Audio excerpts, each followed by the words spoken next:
The wind screamed through the cracked lens of her scope. Halle Grainger lay motionless beneath a skin of frost, her breath crystallizing before it left her lips. 10 meters downslope, Elias Thorne bled into the snow, his arterial spray painting roses against white canvas. The radio hissed. Then a voice, gravel over ice, American accent buried under decades of solitude, began counting down from 10. 9, 8, 7. Halle's rifle bolt refused to cycle.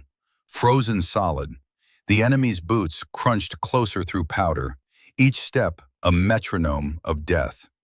She wasn't the hunter anymore. She was bait. And somewhere in the fog, 3,000 meters above sea level, the Watchman was still shooting.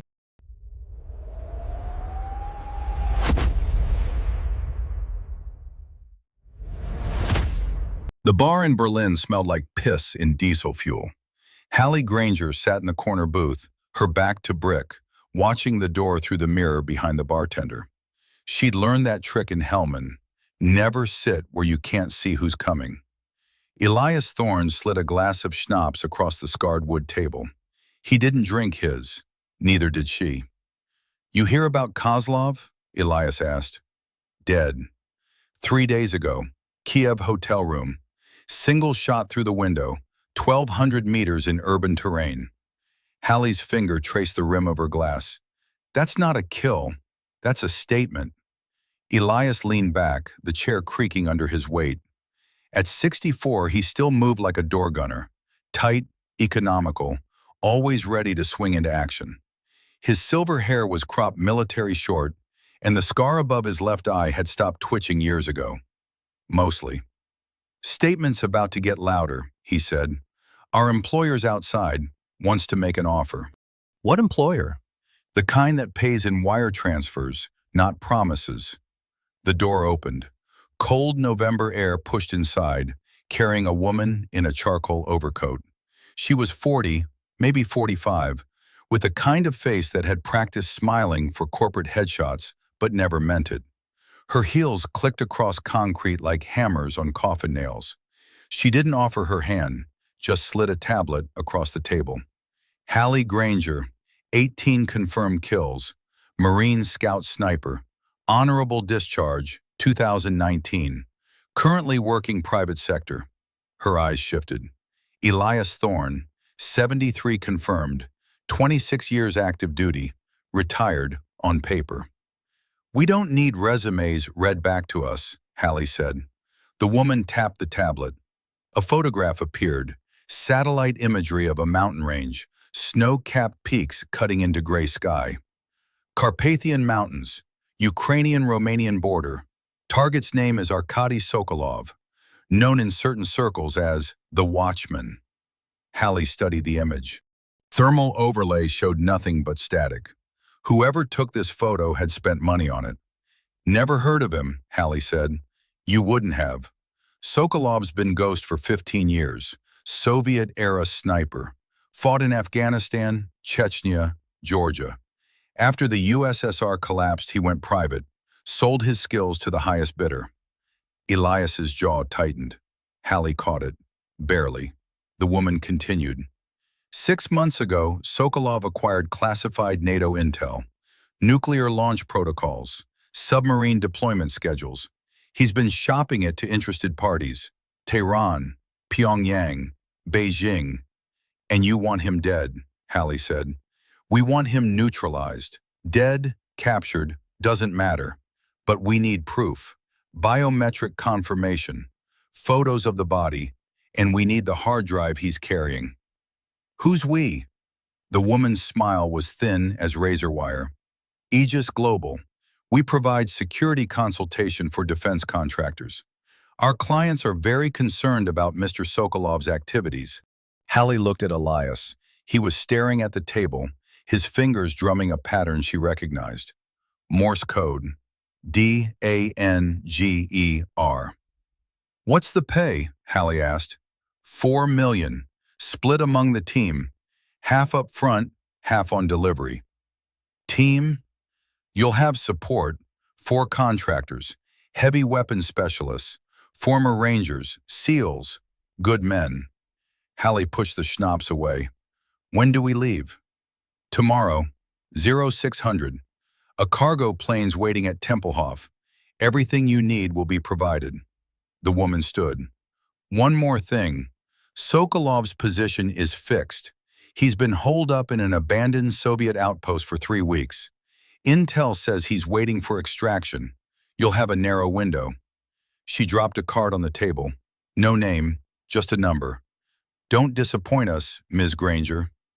The door closed behind her. Halle waited until the footsteps faded. You know him, she said. Elias finally drank his schnapps. I know the legend. Arkady Sokolov trained half the Soviet sniper corps in the 80s. If it's really him, he's 70 years old, maybe older. You think it's him? I think $4 million buys a lot of lies. Tempelhof Airport looked like a graveyard for old wars.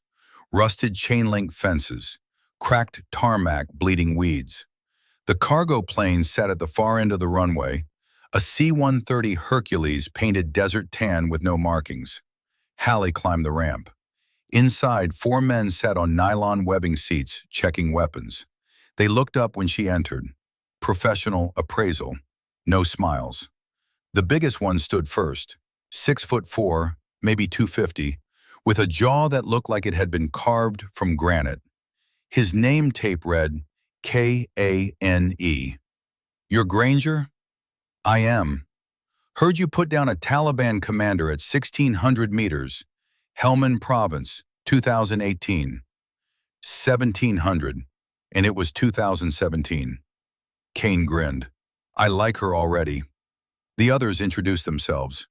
Griggs, thin, wiry, with eyes that never stopped moving. Former Delta, demolitions expert. Next to him sat Voss, a scarred ex-ranger carrying an M240 machine gun like it weighed nothing. The fourth man was younger, maybe 25, with baby fat still clinging to his cheeks. His name was Rooker, fresh meat. Elias climbed aboard last, carrying a rifle case. He nodded at the team but didn't shake hands. The loadmaster signaled. The ramp closed. Engines roared. Kane sat back down. Aegis gave us the brief. Hunt down some Russian fossils selling nukes. Should be easy money. Nothing's easy about hunting a sniper in his own backyard, Halle said. He's 70 years old, probably half blind. Then why are they paying $4 million? Kane didn't have an answer for that. The plane lifted off. Through the window, Berlin disappeared into clouds. They hit the drop zone at dawn. The Carpathians rose like broken teeth, peaks shrouded in mist. The C-130 didn't land, just skimmed low over a frozen meadow while the loadmaster kicked out supply crates. The team followed, jumping into knee-deep snow. Halle hit the ground rolling, her pack absorbing the impact. Around her, the others landed hard. Voss cursed. Rooker face-planted. Everyone good? Kane called. Affirmatives all around. Halle strapped on her pack 60 pounds of gear, ammunition, and rations. Her rifle was a custom Remington 700, chambered in .300 Win Mag, 16 rounds. She'd brought 30 extra. Elias checked his GPS. Targets 12 clicks north. Soviet outpost designated Zulu 7. Built during the Cold War, abandoned in '91. What's the terrain? Griggs asked. Bad. We're at 1,800 meters elevation. Target's at 3,000. That's a 1,400-meter climb through alpine forest and scree fields. Voss spat. Fan-fucking-tastic. They moved out in tactical formation. Kane on point, Halle and Elias in the middle, Griggs and Voss covering the rear. Rooker stayed close to Halle, his breathing already ragged. The forest closed around them. Pine trees older than nations. The temperature dropped 10 degrees in the first hour. Halle's breath came out in white plumes. You ever work with Aegis before? She asked Elias quietly. No. You? First time. Something's wrong with this op. I know. Then why are we here? Halle adjusted her pack straps. Because 4 million buys a lot of distance from bad memories. Elias didn't argue. They reached the Soviet tank graveyard at noon. The meadow appeared without warning, a white expanse carved into the mountainside, and in the center, rusting hulks of T-72s and BMPs, half buried in snow like the skeletons of mechanical beasts. Kane raised his fist. The team froze. "This isn't on the map," he said. Elias glassed the area with binoculars. "Probably a staging ground.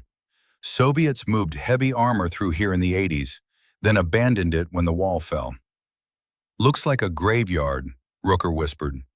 "That's because it is," Halle said. They advanced slowly. The tanks were gutted, hatches open, gun barrels drooping. Rust and moss had claimed everything. Halle scanned the ridgeline through her scope. Nothing moved. But the air felt wrong, too quiet. Even the wind had stopped. "Griggs, check the lead tank," Kane ordered. "Make sure it's clear." Griggs nodded. He slung his rifle and approached the nearest T-72, his boots crunching through ice crust. He circled the turret, reached for the hatch, then he stepped on something that clicked. Halle saw his face change, the color draining, the realization. "Bouncing Betty," Griggs started. The mine launched. A small charge threw it waist-high, then the main detonation. The explosion was a white flash and a shockwave that knocked Rooker flat. Shrapnel tore through the air, pinging off metal. Halle dove behind a snowdrift, ears ringing. When the smoke cleared, Griggs was on the ground, alive. The mine had been buried too deep. Most of the blast went upward, shredding the T-72's turret instead of Griggs's legs. But the damage was done. "Contact!" Kane roared. The first shot came from the ridgeline, 1,200 meters out. Halle heard the crack thump of a high-powered rifle. The bullet hit Kane in the shoulder, spinning him like a top. He went down hard. "Sniper!" Voss screamed, swinging his M240 toward the ridge. But the ridge was empty, just snow and rock. Halle grabbed Elias. "Sound masking. He's using the valley echo to hide his position." "How many shooters?" "One. Has to be." Another shot. This one hit the ground between Rooker's legs, kicking up frozen dirt. The kids scrambled for cover. Halle scanned the high ground through her scope. Nothing. No muzzle flash. No movement. Whoever was shooting had been set up for days, maybe weeks. "We need to move," Elias yelled. Kane was crawling toward a wrecked BMP, blood trailing behind him. Voss fired a long burst into the mountain, tracers arcing uselessly into fog. Halle's radio crackled, static, then a voice. American, old, calm as death. "Welcome to my valley." The voice paused. Halle's blood turned to ice. "I've been waiting for you." They dragged Kane into the cover of the wrecked BMP. His shoulder was a mess. The bullet had punched through his scapula and exited near his spine. Elias packed the wound with gauze, but blood kept coming. "Through and through," Elias muttered. "He'll live if we get him warm." "We're not getting anywhere," Voss snarled. He was crouched behind the BMP's hull, his M240 aimed at empty sky. "That bastard's got us pinned." Halle keyed her radio. "Watchman, this is Grainger. Let's talk." Static hissed. Then the voice returned, patient and amused. "You came a long way to die, Marine." "Aegis sent us. They want the hard drive." A dry laugh crackled through. "Aegis sent you to die. The hard drive's just the excuse." Halle glanced at Elias. His jaw was set, eyes hard. He knew something. "What's on the drive?" she asked. "Truth. The kind that corporations bury with unmarked graves." Another shot cracked. This one hit Rooker's helmet, snapping his head back. The kid collapsed. Halle scrambled to him, expecting brain matter. But the helmet had held. The bullet had ricocheted. Rooker was unconscious, bleeding from a scalp wound, but alive. "Jesus Christ," Griggs breathed. "He's playing with us." Halle's mind raced. Standard counter-sniper doctrine: suppress, maneuver, flank. But you couldn't suppress a ghost. And maneuvering uphill through snow against an enemy with thermal optics was suicide. She keyed the radio again. "You got a name, Watchman?" Silence. Then, "Arkady Sokolov." "But you already knew that." "Aegis says you're selling NATO secrets." "Aegis lies. I'm not selling anything. I'm collecting evidence. Evidence that Aegis arms dealers sold black market stingers to Chechen rebels in 2003. Evidence that those same stingers were used to down 3 American helicopters in Kunar province in 2011. 26 dead. Aegis blamed the Taliban, blamed Pakistan, blamed everyone except themselves. Halle's stomach tightened. "You're saying Aegis killed American troops." "I'm saying Aegis profited from it, and they'll kill anyone who proves it, including you." Elias grabbed Halle's arm. "He's telling the truth. I was in Kunar. I lost friends on those birds." Halle stared at him. "And you didn't think to mention this before we took the job?" "I didn't know Aegis was involved, not until now." Griggs was backing away, his rifle lowered. His eyes darted between Halle and the ridgeline. "What are you doing?" Halle asked. "Getting smart," Griggs said. He raised his hands. "Watchman, I'm out. You hear me? I'm done." "Griggs, don't." Kane tried to rise, but his shoulder gave out. Griggs turned and ran, not toward cover, toward the open meadow. Halle raised her rifle. "Griggs, stop!" But Griggs was sprinting now, his boots kicking up powder. He was 50 meters out when he pulled something from his pack. A flare gun. He fired it into the sky. Red smoke bloomed against gray clouds. "What the hell?" Voss started. Then Griggs turned. He wasn't running from the Watchman. He was running from them. He raised his rifle toward Halle. The shot came from the ridge. A single crack. Griggs's head snapped forward, a red mist exploding from his skull. He dropped into the snow, lifeless. Halle's radio crackled. "Traitors get nothing," the Watchman said. "Not even mercy." They stayed low. Voss dragged Rooker deeper into the BMP's hull. Kane was fading, his skin pale as the snow around them. Elias checked his ammo. 3 magazines left. Halle's mind raced through the math. They were 12 clicks from the drop zone. The C-130 wasn't coming back for 72 hours. No medevac, no support. Just 6 people, 5 now, trapped in a valley with a sniper who knew every angle. She keyed the radio. "Sokolov, what do you want?" "I want Aegis to burn, but that requires witnesses, living witnesses. So let us go." "I will, after you deliver a message." "What message?" "That the Watchman remembers, and the Watchman doesn't forgive." Halle looked at Elias. He was staring at Griggs's body, jaw tight. "How'd you know Griggs was dirty?" Halle asked the radio. "He shot your radio operator's antenna, not an accident. He was trying to cut your comms before the ambush." Halle thought back. The hiss of static when they'd called for sitrep. She'd assumed it was interference. "You've been listening to us since we landed," she said, "since you boarded the plane in Berlin. Aegis put a tracker in Kane's gear. I've been triangulating your position for 18 hours. Voss cursed. "We're screwed." "Not yet," Halle said. She stood slowly, keeping her hands visible. "Sokolov, you want us to carry your message? Fine. But we need a truce. Long enough to get Kane stable. Then we'll talk terms." The radio was silent for a long moment. Then, "You have 2 hours. After that, I start shooting again. And next time, I won't miss." The transmission cut. Halle turned to Elias. "We need to move. Now." "Move where? He owns the high ground." "Then we take it from him." Kane laughed, a wet sound. "You're gonna charge uphill? Against a sniper who just headshot a running target at 800 meters? "No," Halle said. "We're going to make him come to us." They left Kane and Rooker in the BMP, with Voss standing guard. Halle and Elias moved east, following a dry stream bed that cut through the valley floor. The snow was thinner here, exposing black rock and frozen moss. "This is insane," Elias muttered. "You have a better idea?" "Yeah, we wait for dark, then run like hell." "He's got thermal optics. Darkness won't help."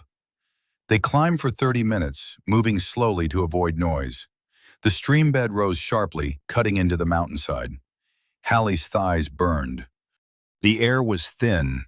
Every breath felt like sucking through a wet cloth.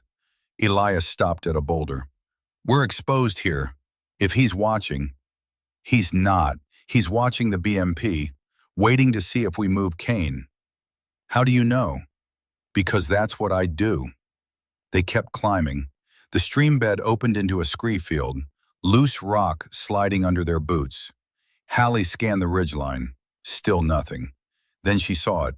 A glint of metal. 1,200 meters up. A hide built into the rocks, covered with camouflage netting. "There," she whispered. Elias glassed it. "Son of a bitch. He's got a full nest up there. Probably been there for weeks." "Can you hit it from here?" "Not at this angle. We'd need to get within 800 meters, and that means crossing open ground." Halle checked her watch. 90 minutes left. "Then we better move fast." They descended back into the valley, circling wide to stay out of the Watchman's sightline. The forest thickened. Pine branches drooped under snow. Halle's boots punched through ice crust with every step. Then the fog rolled in.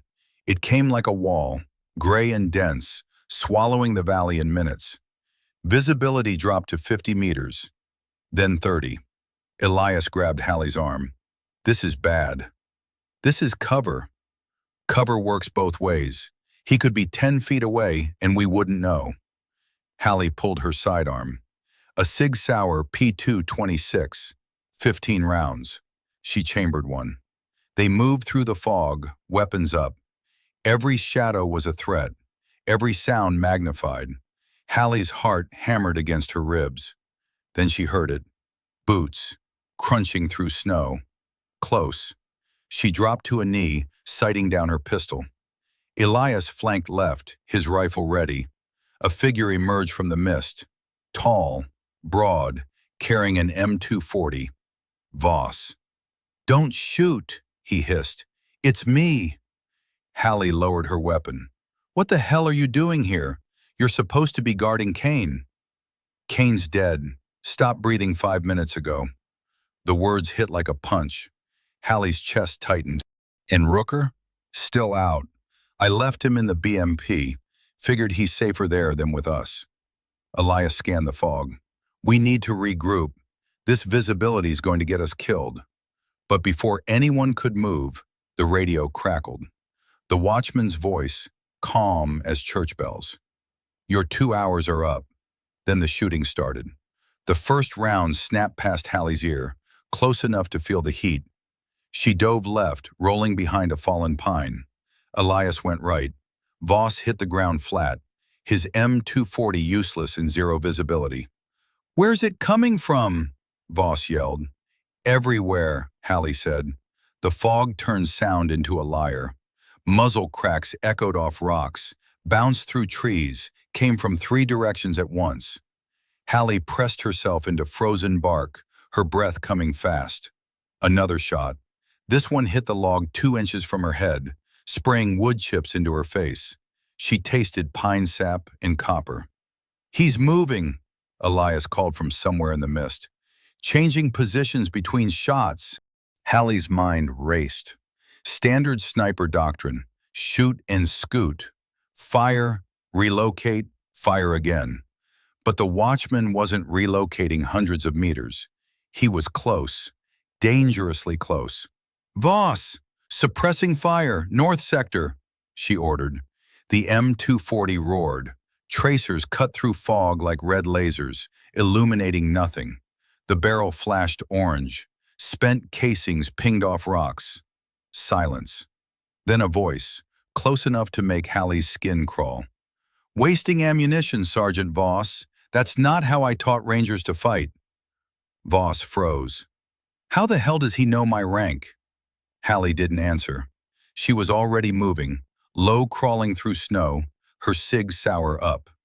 The watchman was baiting them, drawing them into a close-quarters ambush where his age wouldn't matter, where experience and patience beat youth and firepower. She keyed her radio, whispering, "Elias, Vector, Echo Niner, 30 seconds." 2 clicks. Acknowledged. Halle counted, waited. At 28 seconds, she rose and sprinted oblique, boots pounding through powder. Movement drew fire. A rifle cracked. The bullet hit where she'd been crouched 3 seconds earlier, but the muzzle flash gave him away. 80 meters, northeast, behind a cluster of boulders. Elias's rifle barked. 3 rapid shots, walking fire across the target zone. Suppression, not precision. Halle charged. Her legs burned. Lungs screamed for air. She covered 50 meters in 8 seconds, sliding behind cover just as return fire chewed into the tree beside her. "Elias, break left!" she screamed. He moved. The watchman's next shot missed by inches. Halle popped up, sighted on the boulder cluster, fired twice. Her pistol bucked. The shots went wide, intentionally. She wasn't trying to hit him, she was trying to push him. And it worked. A figure moved in the fog, tall but hunched, carrying a long rifle, moving fast for an old man. Halle tracked him through her sights, but the mist swallowed him before she could fire. "Voss, he's coming your way!" The M240 opened up again, a long, sustained burst, then a metallic click. Click, click, click. Jam! "Shit, shit, guns down!" Voss's voice cracked with panic. Halle sprinted toward him. The fog was thinning slightly, revealing shapes. She saw Voss on his knees, trying to clear the stoppage, his hands shaking. Then she saw the watchman. He stepped out of the mist like a ghost made solid. Not a young man, not even middle-aged. He was old, 70, maybe more, with a face like weathered leather and eyes sharp as broken glass. He wore Soviet-era winter camo, patched and faded.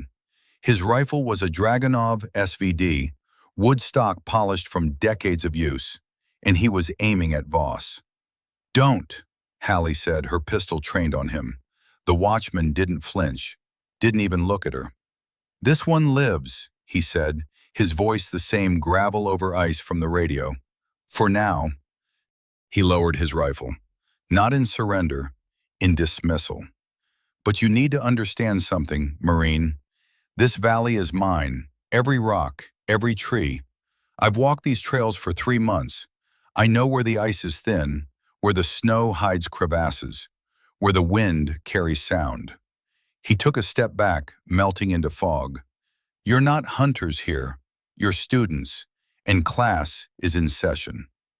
Halle fired. 3 shots, center mass. The watchman was already gone. Her bullets hit empty air. Elias appeared beside her, breathing hard. "Did you hit him?" "No." "Then we're screwed." Voss finally cleared his jam, chambering a fresh round. His hands still shook. Halle's radio crackled one last time. "Lesson 1, the watchman said. Never chase what you can't catch. Lesson 2, I'm not your enemy. Aegis is. And they sent you here to die alongside me. Think about that when the cold sets in tonight." The transmission cut. The fog began to lift, slowly, like a curtain rising on a stage. And as visibility returned, Halle saw what they'd walked into. They were surrounded, not by men, by minds. The entire clearing was seeded with them. Bouncing Bettys, claymores, tripwires strung between trees, barely visible in the fading light. The watchman had herded them into a kill box without firing a shot. "Jesus Christ," Voss whispered. Elias scanned the ground with his flashlight. Red wire, green wire, pressure plates buried under snow. "He could have blown us all to hell," Elias said quietly, but he didn't. Halle stared at the minefield, at the ridgeline above, at the valley below. The watchman was right. They weren't hunters, they were prey, and the only way out was through. They navigated the minefield by flashlight. Elias walked point, marking safe paths with chemical glow sticks. Green light bled into snow like radioactive moss. Every step was a gamble. Every pressure plate a coffin waiting to close. It took 90 minutes to cover 40 meters. When they finally reached the BMP, Rooker was awake. The kid sat propped against the hull, one hand pressed to his head wound. Blood had crusted black around his fingers. "Kane?" he asked. "Dead," Halle said. Rooker's face crumpled. He was 23 years old and looked 12. Voss dumped his pack and sat heavily. "We're not making it out of here." "Not with that attitude," Elias muttered, checking his rifle's action. Frost had built up in the chamber. He cleared it with a cleaning rod. Halle studied the map on her GPS. Their position was marked by a red dot. The extraction point, 12 clicks south, looked impossibly far. "Aegis isn't sending help," she said quietly. "You sure?" Griggs had a flare gun. He signaled someone, probably told them we were compromised. "Aegis will write us off as KIA and bury the paperwork." Voss laughed bitterly. $4 million. For this. Halle looked at the ridgeline. Somewhere up there, the Watchman was watching, waiting. She could feel his eyes like crosshairs on her spine. "He said Aegis sent us to die," Halle said. "What if he's right? What if they never planned to extract us?" Elias didn't answer. He was staring at Kane's body, still sprawled near the tank. They hadn't been able to retrieve it, too exposed. "We need intel," Halle continued. "Real intel, not the bullshit Aegis fed us." "How?" "We make the Watchman talk." He already talked, said Aegis killed American troops, said we're just cleanup. "Then we need proof. The hard drive he mentioned. If it really has evidence of Aegis selling weapons." "We're not going after him," Voss interrupted. "Are you insane? He just toyed with us for 2 hours, killed Griggs from 800 meters, put us in a minefield without us even knowing." "Which means he's good," Halle said. "But he's also old and alone. And he let us live when he could have killed us." Rooker wiped blood from his eyes. "Why would he do that?" "Because he needs us. He said it himself. He wants witnesses, people to carry his message." Elias shook his head. "Or he's waiting for us to freeze to death. Save him the bullets." The temperature was dropping. Halle's breath came out in white clouds that hung in the still air. Her fingers were numb despite her gloves. Frostbite was a real threat now. "We have 2 choices," she said. "We run south and hope Aegis doesn't have a kill team waiting at the extraction point. Or we go up." "Up?" "To the Watchman. We negotiate. Get the hard drive. Use it as leverage against Aegis." Voss stared at her like she'd grown a second head. "You want to climb 3,000 meters in a blizzard to negotiate with a sniper who's already killed 2 of us?"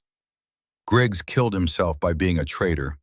Kane died from shock and blood loss. The Watchman hasn't killed anyone who didn't deserve it. Yet." Halle stood. Her legs ached. Her shoulder throbbed where she'd landed wrong during the dive. But staying still meant dying slow. "I'm going up at first light. Anyone who wants to come, come. Anyone who wants to run, run. But decide now." Elias checked his watch.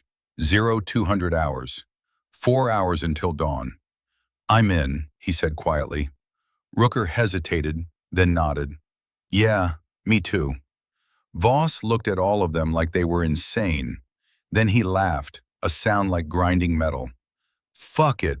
I didn't survive Fallujah to die in a Romanian snowbank." Halle allowed herself a thin smile. "Get some rest. We move at 0600. But none of them slept. They sat in the cold, weapons ready, watching the fog return. Dawn came gray and bitter. The fog had thickened overnight, reducing visibility to 20 meters. Ice crystals hung in the air, refracting the weak sunlight into halos. Halle led the way up the streambed. Elias followed, then Rooker, then Voss carrying the M240 slung across his back. They moved in silence, boots crunching on frozen gravel. The climb was brutal. The stream bed narrowed into a gorge, walls of black rock pressing close. Snow had drifted deep in places, forcing them to wade through waist-high powder. Halle's thighs burned. Her lungs felt like they'd been scraped raw. At 7:30, Elias called a halt. They'd covered 2 clicks, 10 more to go. Water break, he said, passing around canteens. The water was half frozen, slushy and painful to drink. Rooker leaned against a boulder, breathing hard. The kid's face was pale, his pupils uneven. Concussion symptoms. "You good?" Halle asked. "Yeah, just everything's spinning a little." "Stay close to Voss. If you pass out, he'll carry you." Voss grunted. "The hell I will," but his tone was softer than his words. They pushed on. The gorge opened into a scree field, loose rocks sliding under every step. Halle tested each foothold before committing weight. One wrong move and the whole slope could avalanche. At 0900, the radio crackled. "You're persistent," the watchman said. "I'll give you that." Halle keyed her mic. "We're coming to talk." "Talk requires trust." "You don't trust me." "You don't trust us either." A pause, then, "Fair point. What do you want to discuss?" "Aegis, the hard drive, and why you haven't killed us yet." "Those are 3 very different conversations." "Then pick one." Another pause, longer this time. Halle kept climbing, eyes on the ridgeline. She couldn't see his position, but she knew he was there. "Stop at the tree line," the watchman said finally. "There's a clearing. Wait for me there. Come alone." "No deal. My team stays with me." "Then you die together. Your choice." Halle looked back at Elias. He shook his head. Don't trust him. But Halle had already made her decision. "I'll come alone, but if I'm not back in 30 minutes, they're authorized to shoot anything that moves." The watchman laughed. "You think your people can hit me?" "Maybe, maybe not, but I bet you don't want to find out." Silence. Then, 30 minutes, starting now. The clearing was small, ringed by pine trees bent under snow. In the center stood a crude shelter, just a tarp strung between branches, and beneath it, a camp stove hissing blue flame. The watchman sat on a folding chair, his Dragunov propped against a tree. He wore the same faded Soviet camo, but up close Halle could see the patches, the careful stitching. This wasn't a costume. This was survival. His face was deeply lined, weather-beaten to the color of old leather. But his eyes were clear, sharp. The eyes of a man who'd spent a lifetime looking through scopes at targets 2 kilometers away. "Sit," he said, gesturing to a second chair. Halle didn't move. "I'll stand." "Suit yourself." He poured tea from a metal kettle into 2 tin cups. Steam rose in the cold air. "Drink?" "No. It's not poisoned. If I wanted you dead, you'd be dead." He had a point. Halle took the cup. The tea was black, unsweetened, scalding hot. It burned all the way down. "Arkady Sokolov," she said. "Soviet sniper. Afghanistan, Chechnya, Georgia. 73 years old. 91 confirmed kills. Presumed dead since 2009. You've done your homework. Aegis did it for me. They said you were selling NATO secrets." Sokolov sipped his tea. "Aegis lies the way most men breathe, automatically." "Then tell me the truth." He set down his cup, reached into his pack. Halle's hand went to her pistol, but he just pulled out a hard drive, military grade, sealed in a waterproof case. "This contains procurement records, shipping manifests, wire transfers, all proving that Aegis Global sold 600 Stinger missiles to Chechen separatists in 2003. Those same missiles were later used against American forces in Afghanistan." Halle's stomach tightened. "You can prove it?" "Every transaction, every signature, every dead American helicopter pilot." His voice was flat, no emotion, just facts delivered like bullets. "I was the courier. Aegis paid me $50,000 to deliver the shipment to Grozny. I thought I was running guns to freedom fighters. I didn't know they'd end up killing Americans. So why keep the evidence? Why not go to the authorities? Sokolov laughed, a bitter sound. I tried. I contacted the FBI in 2010. They referred me to the DOD. The DOD referred me to the State Department. The State Department buried it. Aegis has too many contracts, too many senators in their pocket. No one wants the truth. So you came here. I came here to disappear, but Aegis found me anyway. Sent a team last month. 4 men. I killed them all. He gestured to the valley below. Their bodies are still down there, frozen, waiting for spring. Halle studied his face, looking for the lie, but she saw only exhaustion. A man who'd carried a secret for 15 years and was tired of the wait. Why not just release the files? Put them online. Because Aegis will kill everyone I've ever known to keep this quiet. My daughter, my grandchildren, they're in Moscow, under assumed names. If I release the files, Aegis will find them. So you're stuck. I was stuck, until you arrived. Sokolov leaned forward. You're Marine Corps. You have clearance, connections. If you take this drive to the right people, people who can't be bought, Aegis falls, and my family stays safe. Halle looked at the hard drive. It was small, could fit in a pocket, could change everything. How do I know you're telling the truth? You don't. But ask yourself, if I'm lying, why go through all this? Why not just kill you and leave? I'm 73 years old. I've got maybe 5 years left. I don't need money. I don't need glory. I just need this burden off my shoulders. Halle's radio crackled. Elias's voice, tense. Halle, time's up. You good? She keyed her mic.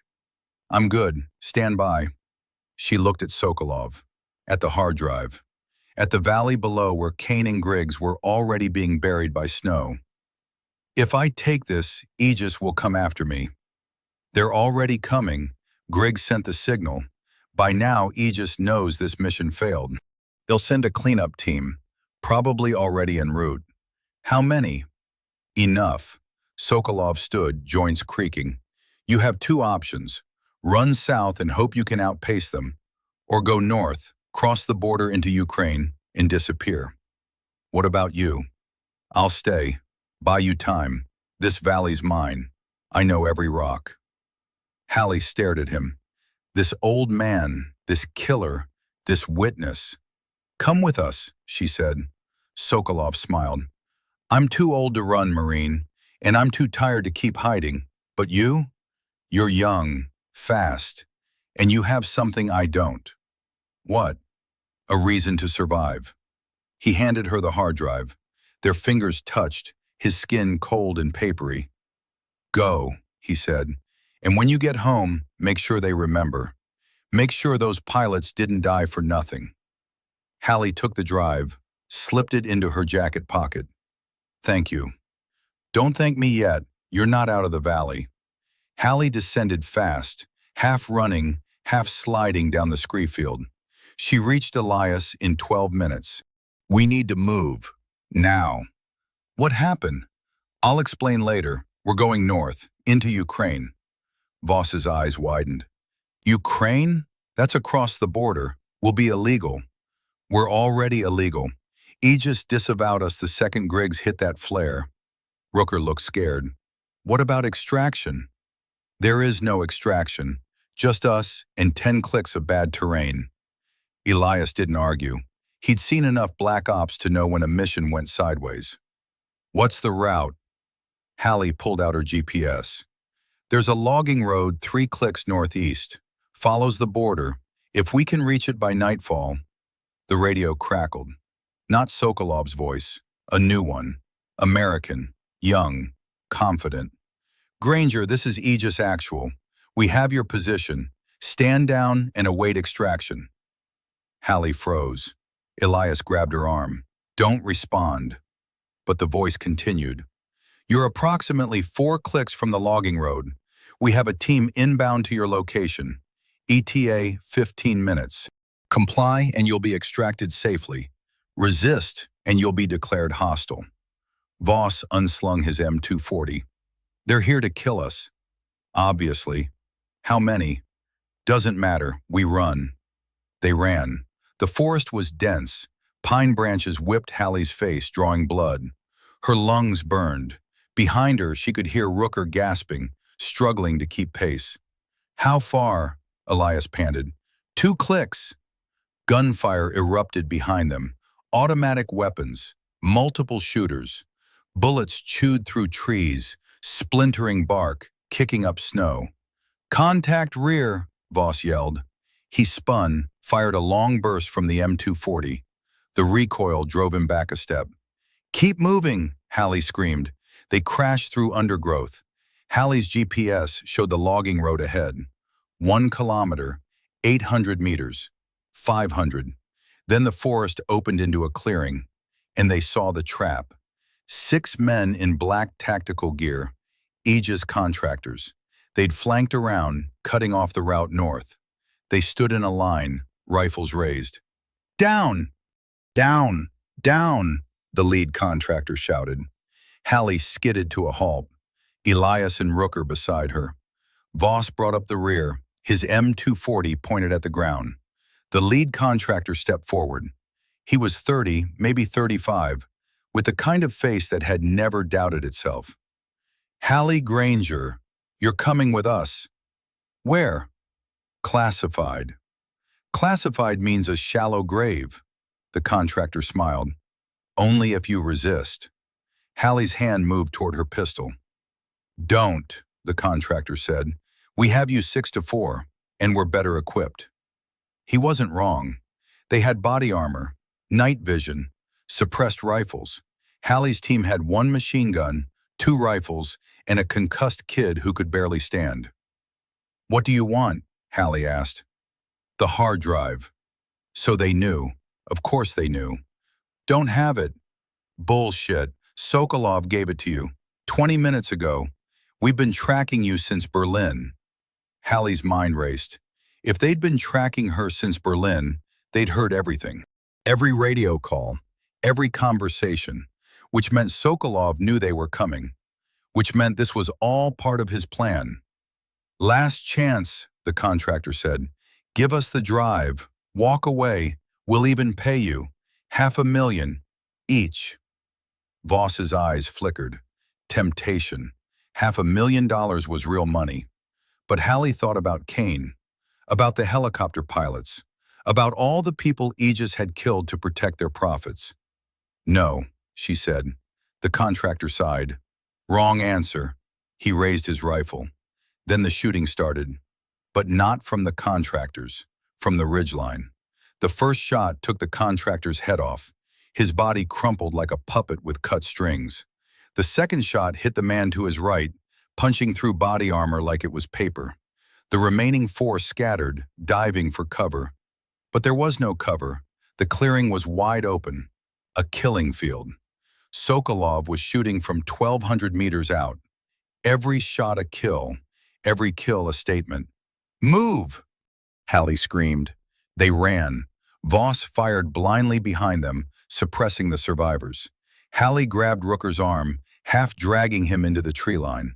Behind them, the Aegis contractors were screaming, trying to coordinate, trying to find the shooter, but Sokolov was already gone.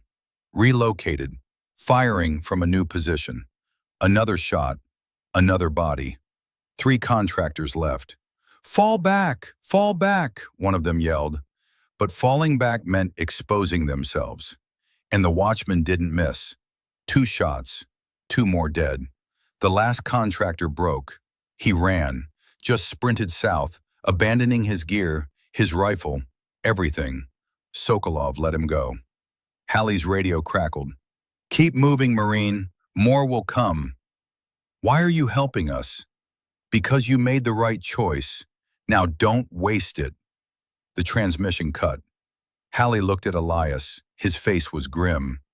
That old man just saved our lives. Yeah, he did. They reached the logging road at 1600 hours. It was barely a road, just 2 tire ruts cutting through forest. But it ran north. into Ukraine, into uncertainty, into survival. The logging road was frozen mud and ice. They walked in single file, Elias on point, Halle bringing up the rear. Rooker stumbled every few steps. His concussion was getting worse. At 1800 hours, they crossed into Ukraine. There was no fence, no checkpoint, just a faded sign in Cyrillic that Elias translated as restricted zone. "We're illegal now," Voss muttered. "We were illegal the moment we trusted Aegis," Halle said. They kept walking. The sun set behind the mountains, bleeding red into purple. Temperature dropped below freezing. Halle's fingers were numb. Her toes felt like blocks of wood. At 2000 hours, they found shelter. An abandoned logging cabin, half collapsed, but with a roof that mostly held. Elias got a fire started with a magnesium striker. Weak flames, but enough to stop the shivering. Rooker collapsed immediately, unconscious. His breathing was shallow. "He needs a hospital," Voss said. "Nearest hospital's probably 50 clicks away." "Then he's going to die." Halle looked at the kid. 23 years old, bleeding from the head, shaking with hypothermia. She pulled out the hard drive, turned it over in her hands. "Was it worth it?" Voss asked quietly. "All this for a piece of plastic." "It's not plastic, it's proof. Evidence that can take down one of the biggest defense contractors in the world. And what good does that do Kane, or Griggs, or this kid when he dies of brain swelling?" Halle didn't have an answer. Elias sat by the fire cleaning his rifle. "We need to make contact, find a way to get this drive to someone who can use it." "Who?" "The FBI ignored Sokolov. The DOD buried him.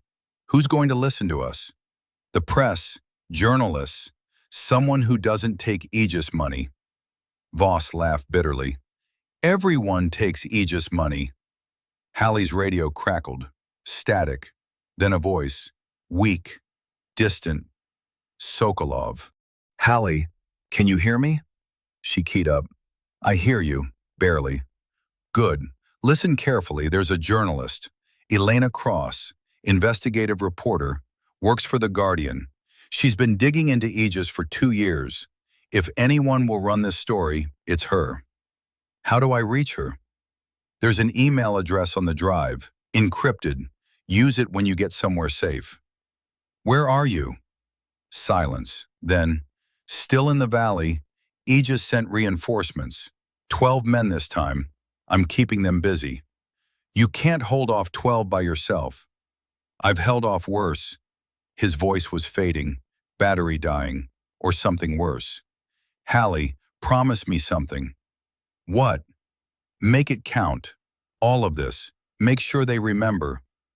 "I will." "Good. Now go, and don't look back." The radio went dead. Halle stared at it, then at the hard drive, then at her team. Battered, bleeding, barely alive. "We're not giving up," she said. "We're going to get this drive to Elena Cross. We're going to expose Aegis. And we're going to make sure every pilot they killed is remembered." Elias nodded. "How?" "We walk. To the nearest town.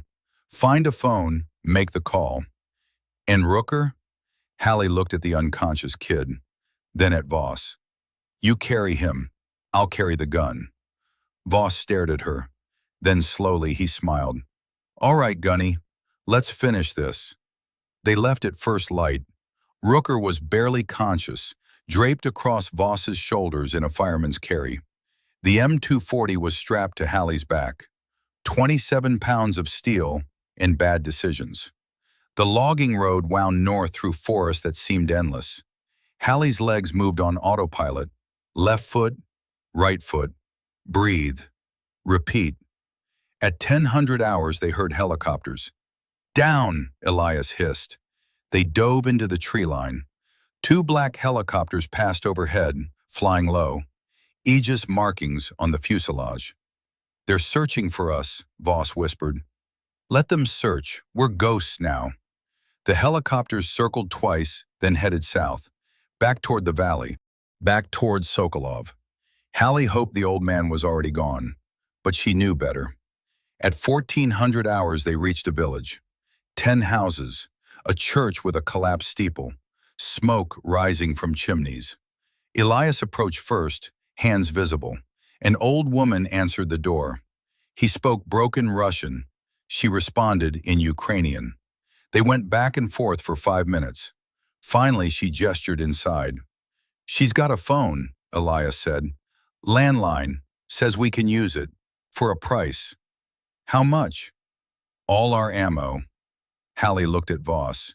He shrugged. "Not like we're shooting our way out of Ukraine anyway." They handed over their magazines. The old woman took them without comment. Then she led them to a phone that looked older than Halle. "Make it fast," the woman said in accented English. "Police come, I know nothing." Halle pulled out the hard drive, found the email address, but she couldn't email from a landline. "I need internet." The woman pointed at a laptop, ancient, probably running Windows XP, but it connected. Halle typed the email address, attached a message. "Elena Cross. My name is Halle Grainger. I have evidence of Aegis Global selling weapons to terrorists. American pilots died because of them. Attached is a preliminary summary. If you want the full drive, meet me in Lviv, Ukraine. 3 days. You'll know where." She encrypted the message, hit send. Then they waited. The reply came 4 hours later. "Grainger, I've been waiting for someone like you for 2 years. Lviv is too hot. Meet me in Uzhhorod instead. There's a cafe called the Black Cat. Be there tomorrow at noon. Come alone. I'll know if you're followed." Halle showed the message to Elias. "Could be a trap," he said. "Could be, but it's our only shot." Rooker was awake now, groggy but coherent. The old woman had given him tea and bread. It wasn't much, but it was something. "What's the play?" he asked. "We get to Uzhhorod, meet the journalist, hand over the drive, then we disappear." "Where?" "Anywhere that's not here." Voss checked the map. "Uzhhorod's 80 clicks west. We can hitch a ride, blend in with refugees." "Refugees from what?" "From war, from Aegis, from whatever story we tell." Halle nodded. "All right, we move at dawn." But dawn never came. At 0300 hours, the helicopters returned. The first explosion blew out the windows. Halle rolled out of her sleeping bag, grabbing her rifle. Outside, the village was burning. "They found us!" Elias yelled. Halle ran to the window. 6 helicopters, Aegis contractors fast roping down. Dozens of them. "How?" Voss screamed. Then Halle saw it. Rooker's phone. The kid had turned it on, just for a second, to check messages, and Aegis had tracked it. "Out the back," Halle ordered. They ran. The old woman was already gone. Smart.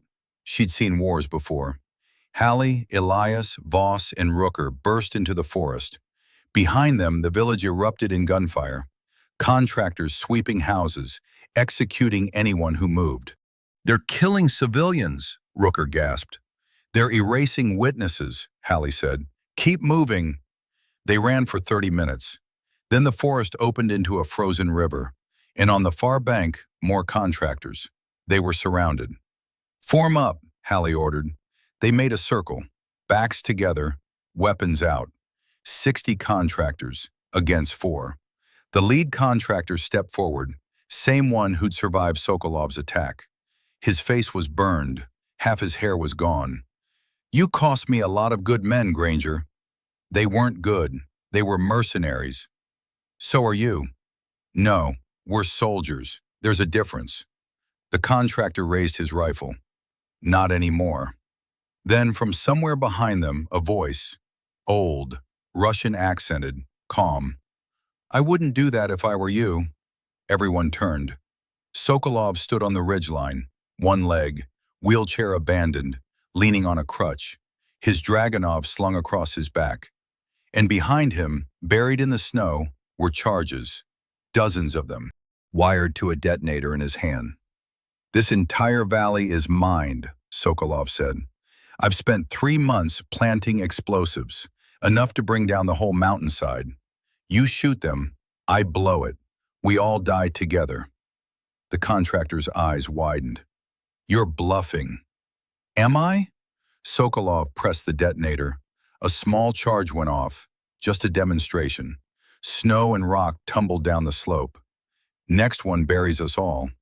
The contractor lowered his rifle. "What do you want?" "Let them go." "Can't do that." "Then we die here. All of us. And Aegis loses 60 contractors. Plus you. How do you explain that to your bosses?" The standoff lasted 30 seconds. Felt like 30 years. Finally, the contractor stepped back. "You've got 5 minutes, then we hunt you down anyway." Sokolov smiled. "Fair enough." He looked at Halle. "Run." And they ran. They made it 200 meters before the mountain came down. The explosion was biblical. A sound so loud it turned into pressure, crushing air from lungs. Halle hit the ground, hands over her head. Then the snow came. A wall of white, 30 feet high, roaring down the slope like God's fist. Trees snapped. Boulders rolled. The entire ridgeline collapsed into the valley. When the world stopped shaking, Halle raised her head. The river was gone, buried under 50 feet of avalanche debris. And on the far bank where 60 Aegis contractors had stood, there was nothing, just white, tons of it. "Holy shit," Voss breathed. Elias was staring at where Sokolov had been standing. The ridge was gone, completely erased. "He knew," Elias said quietly. "He knew it would kill him too." "He bought us time," Halle said. "Don't waste it." They climbed, away from the burial ground, away from the valley. Rooker was moving on his own now, adrenaline masking the concussion. At 0700, they stopped at a stream, drank, caught their breath. "How many do you think survived?" Rooker asked. "None," Halle said. "That avalanche was total. Anyone on that bank is under 20 meters of snow. They'll find bodies in the spring, maybe." "Good," Voss said. No emotion, just fact.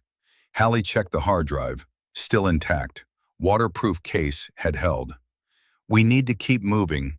Aegis will send more." "They don't have more," Elias said. "Sokolov just killed their entire rapid response team. It'll take them days to mobilize another unit." "Then we use those days."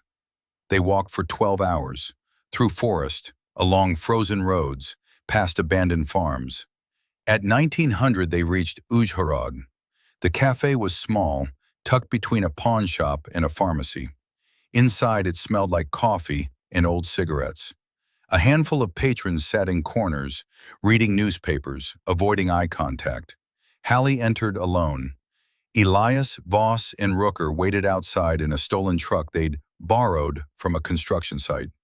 A woman sat at the back table, 35, maybe 40, short dark hair, sharp eyes that had seen too much and written it all down. Elena Cross. Halle sat across from her. "You're late," Elena said. "We were busy, not dying." Elena slid a laptop across the table. "Show me." Halle inserted the hard drive. Files opened, spreadsheets, invoices, photographs of crates being loaded onto trucks, transfer records showing money flowing from Aegis Global to shell companies in Chechnya. Elena scrolled through them. Her face didn't change, but her fingers tightened on the keyboard.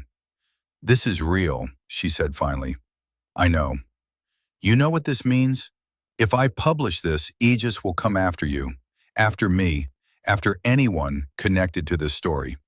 "I know." Elena closed the laptop. "Then why bring it to me?"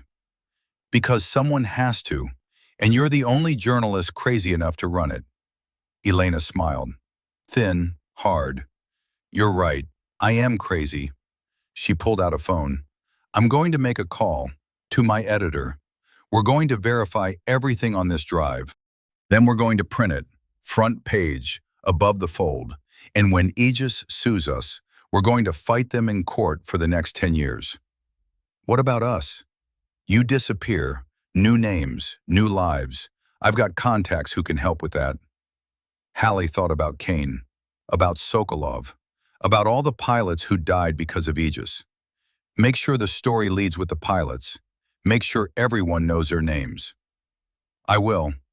Elena made the call, spoke rapidly in English, then switched to Ukrainian, argued with someone, then hung up. It's done. My editor's on board. We go to print in 48 hours. Halle stood. Thank you. Don't thank me. Thank Sokolov. He's the one who carried this for 15 years. Halle nodded. Then she left. Elena's contact was a man named Petro, ex-Ukrainian military. He ran a safe house on the outskirts of Uzhhorod, a farmhouse with chickens in the yard and bars on the windows. You stay here, he said in broken English. 3 days. Then I get you new papers. You go west, Poland, Germany, America, wherever. Halle looked at her team. Elias was asleep on a couch, snoring softly. Voss was cleaning the M240 for the 50th time, even though they had no ammo left. Rooker sat by the window, watching the road. What happens when Aegis finds us? Halle asked Petro. They won't. Too many dead, too much heat.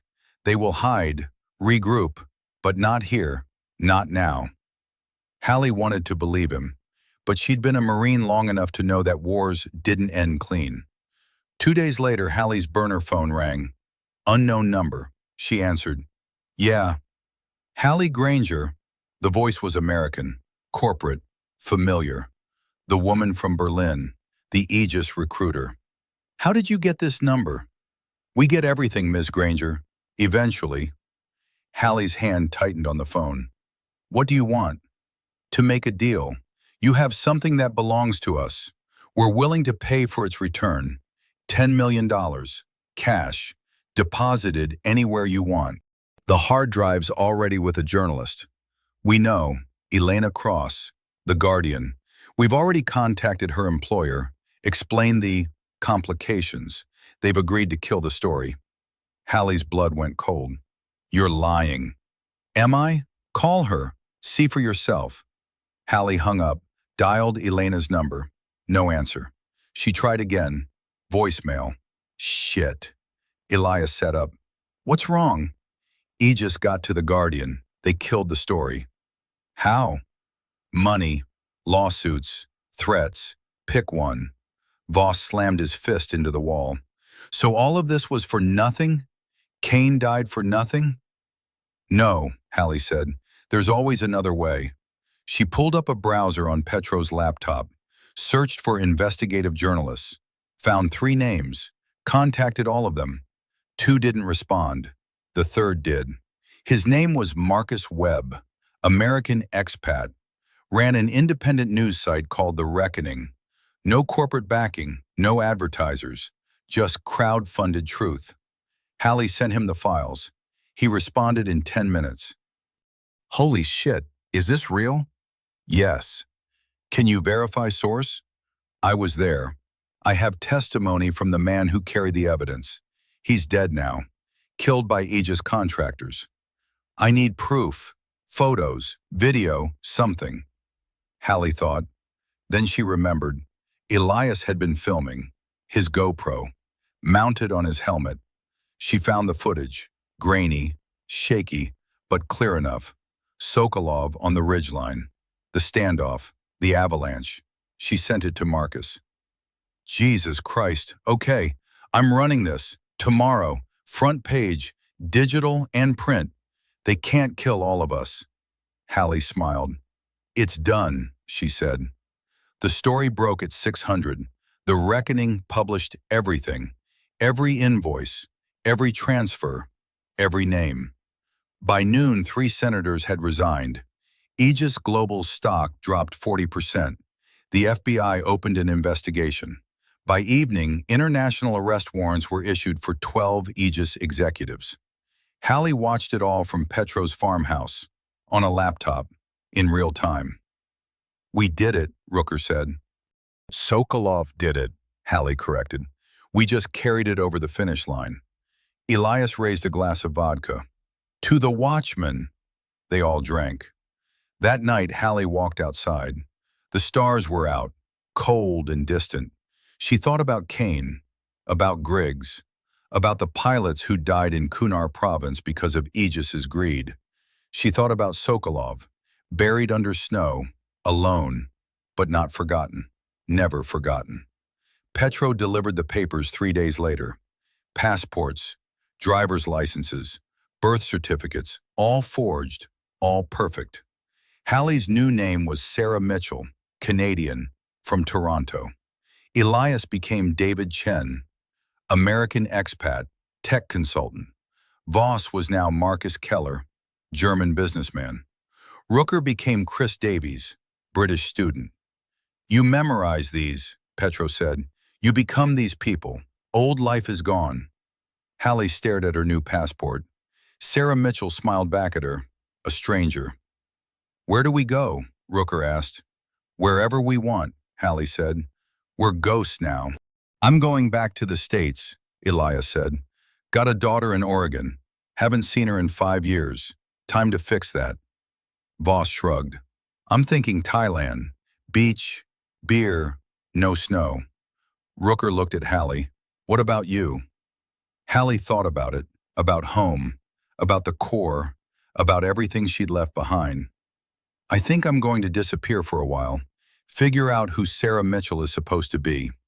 They left the next morning, 4 people getting into 4 different cars, heading in 4 different directions. Halle drove west, toward Poland, toward the future. She didn't look back. 6 months later, Halle, now Sarah Mitchell, sat in a cafe in Krakow, reading the news on her tablet. Aegis global files for bankruptcy after criminal indictments. DoD launches investigation into defense contractor corruption. Families of Kunar province victims receive settlement. She smiled. Then she saw the email. From an address she didn't recognize. Subject line, for Arkady. She opened it. Inside was a single photograph. Sokolov, young, in Soviet uniform, standing with a group of soldiers. Afghanistan, 1987. And below the photo, a message. He would have wanted you to have this. He talked about you. Said you reminded him of his daughter. Keep fighting the good fight. Elena Cross. Halle stared at the photo for a long time. Then she printed it, framed it, hung it on her wall. A reminder of courage, of sacrifice, of one old man who'd stood against an empire with nothing but a rifle and the truth. The Watchman was gone, but his watch continued. Elena's contact was a man named Petro, ex-Ukrainian military intelligence. He ran a safe house on the outskirts of Uzhhorod, disguised as a failing chicken farm. The house itself was unremarkable. Peeling paint, rusted gutters, yard full of mud and feathers. But the windows had steel shutters. The doors were reinforced, and the basement had enough weapons to start a small war. You stay here, Petro said in heavily accented English. He was 60, maybe older, with a face like carved granite and hands that had held too many guns for too long. 3 days, then I get you new papers, good papers, not the shit they sell at train station. You go west, Poland, Germany, America, wherever you want, but not here. Halle looked at her team. They were scattered around the safe house living room like casualties from a field hospital. Elias was asleep on a threadbare couch, snoring softly through a broken nose he'd gotten somewhere in the last 72 hours. Voss sat in a corner, disassembling and cleaning the M240 for what had to be the 50th time, even though they had no ammunition left, and the gun was more liability than asset now. Rooker leaned against the wall by the window, watching the road with eyes that didn't quite track together. Concussion symptoms worsening. What happens when Aegis finds us? Halle asked Petro. The old Ukrainian shrugged. They won't. Too many dead. Too much international attention now. Avalanche killed 60 foreign contractors. Ukrainian government asking questions. Russian FSB asking questions. Even Americans asking questions. Aegis will hide, regroup, lawyer up, but not here, not now. Halle wanted to believe him. wanted to think that Sokolov's sacrifice had bought them more than just time, that maybe, just maybe, they'd actually won. But she'd been a Marine long enough to know that wars didn't end with signatures and ceasefires. They ended when one side ran out of bullets or bodies, and Aegis Global had neither shortage. "How long have you been doing this?" she asked Petro. "Running safe houses, helping people disappear." "Since 2014, when Russia took Crimea. Many people needed to disappear then. Journalists, activists, soldiers who chose wrong side." He lit a cigarette, the smoke curling blue in the dim light. "I helped them, because someone must." "You ever lose anyone?" "3, out of maybe 200. His face hardened. 2 were betrayed by family. Money problems. Aegis money very convincing. 3rd was stupid. Went back for girlfriend. Got killed in airport parking lot. The lesson being, don't go back. The lesson being, nothing from old life is worth dying for." Halle thought about that. About her apartment in San Diego. About her truck. About the few friends she'd had in the Corps. All of it felt like someone else's life now. Someone who'd existed before the valley, before Cain died bleeding into snow, before she'd watched an old man sacrifice himself so strangers could live. "Get some rest," Petro said. "I bring food later. Real food, not MRES." He left through the back door. Halle heard his truck start up, tires crunching on gravel. She sat down next to Elias. The old sniper stirred, one eye cracking open. "We safe?" he mumbled. "For now." "Good." He closed his eye again. "Wake me when we're not." Halle smiled despite herself. She pulled out the hard drive, still intact, still encrypted, still containing enough evidence to bring down a multi-billion-dollar corporation. 3 ounces of plastic, 6 lives, and counting. 2 days later, Halle's burner phone rang. She was outside feeding the chickens. Petro had given her chores, said it was good for cover. Neighbors wouldn't question farm activity, just another family struggling through another Ukrainian winter. The phone showed an unknown number, international code. She almost didn't answer, then she did. "Yeah." "Halle Grainger." The voice was American, female, corporate smooth, familiar in a way that made Halle's skin crawl. The woman from Berlin, the Aegis recruiter who'd sent them into the valley. "How did you get this number?" "We get everything, Ms. Grainger, eventually. That's what $400 billion in defense contracts buys. Information, access, leverage." Halle's hand tightened on the phone. Around her, chickens clucked and pecked at frozen ground, oblivious to the fact that death was making a phone call. "What do you want?" "To make a deal. You have something that belongs to us. We're willing to pay for its return. $10 million, cash, deposited anywhere you want.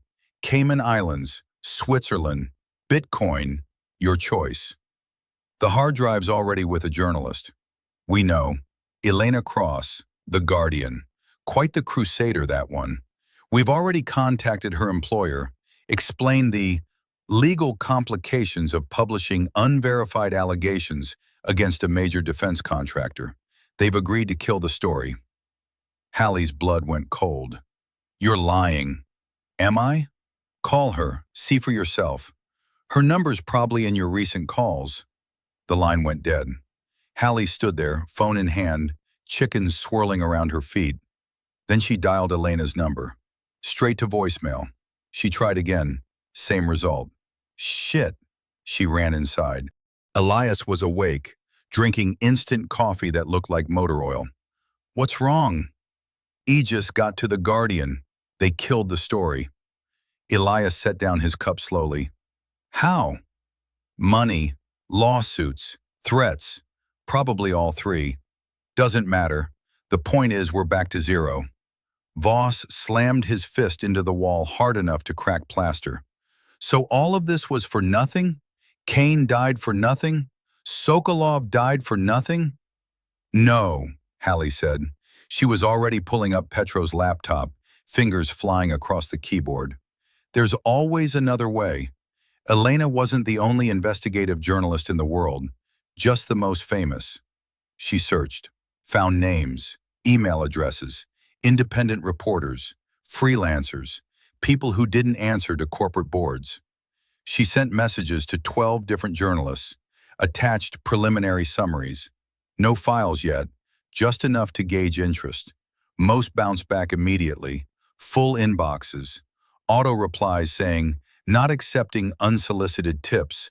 But 3 responded. The first said, "Interesting, but I need more verification before I can commit." The second said, "This sounds like conspiracy theory bullshit. Please don't contact me again." The third said, "Holy shit, is this real?" His name was Marcus Webb, American expat living in Prague, ran an independent news site called The Reckoning. No corporate backing, no advertisers, just crowd-funded truth-telling from readers who were tired of sanitized news. Halle typed back, "Yes, I was there. I have testimony from the man who compiled the evidence. He's dead now, killed by Aegis contractors trying to bury this." Marcus, "Can you verify source?" Halle thought. Then she remembered. Elias's helmet cam, the GoPro he'd been wearing since Berlin.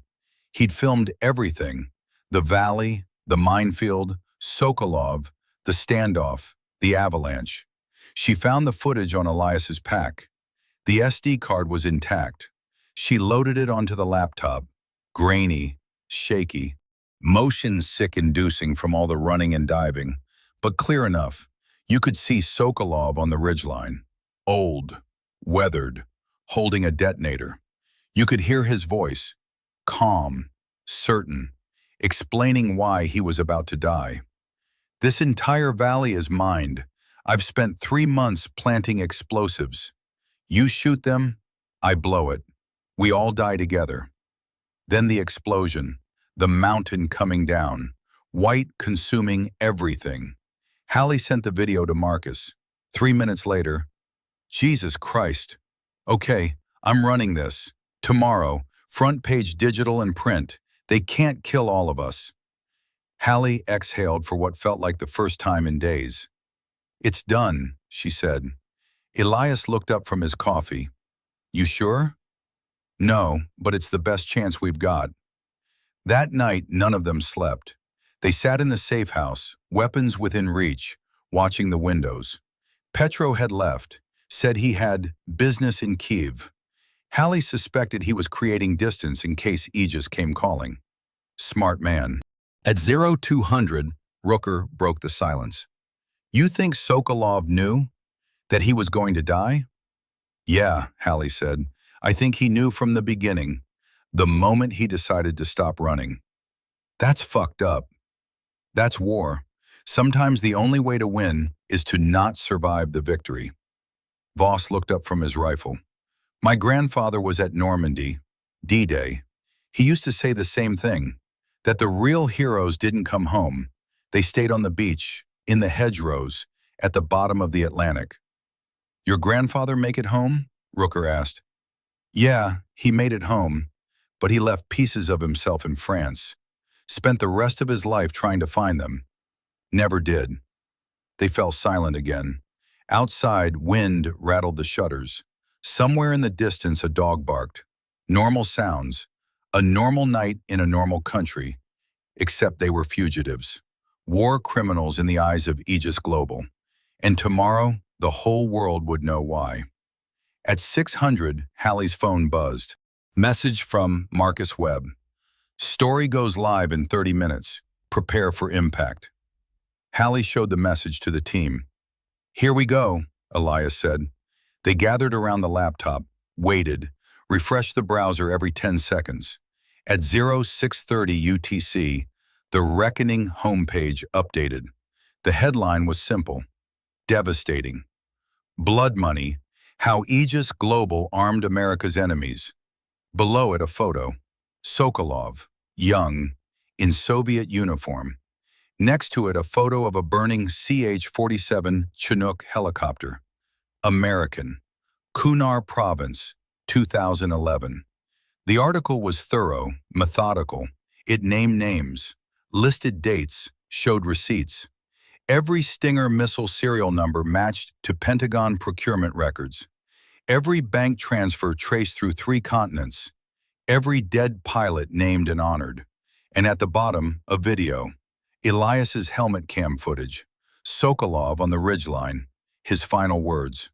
"I'm not selling anything. I'm collecting evidence. Evidence that Aegis killed American troops. And they'll kill anyone who proves it." Then the avalanche. White consuming everything. The article ended with a single line.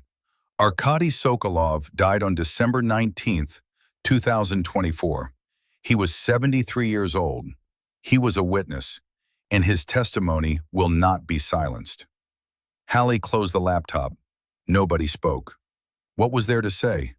The story broke at 0630. By 0700, it had been shared 10,000 times on social media. Twitter, Facebook, Reddit. The algorithm gods smiled on truth for once.